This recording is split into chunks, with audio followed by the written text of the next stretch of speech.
Законот за абортус се најде високо на листата за ревидирање на министерот Филипче. Постапката е при крај, но деталите за тоа што точно ќе се смени во текстот ги одложи за некој од наредните денови.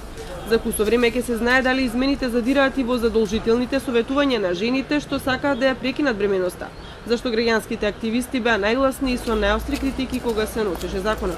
Во Министерството за здравство остануваме посветени и како еден од приоритетите да се сите процедури, закони и се друго што носиме за унапредување на здравието на жената. Ние сме при крај со ревизијата на законот за абортус, кој што наскоро ќе биде пуштен во соодветна процедура. Верувам дека со заедничко делување на централно и локално ниво и заедно со граѓанскиот сектор ќе создадеме општество кое што ќе биде ослободено насилство врз жените и семејното насилство воопшто. Законот беше донесен пред 5 години по итна постапка. Неговото носење беше проследено со бурни реакции во јавноста.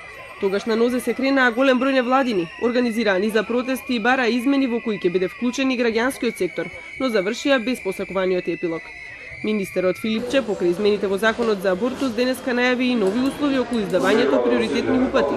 Дециден дека нема да се укинат, но нема да постои општ приоритетен упат. Ќе мора да биде напишана точната дијагноза, а документот нема да важи цела недела, туку пациентот ќе мора да биде прегледан во наредните 24 часа.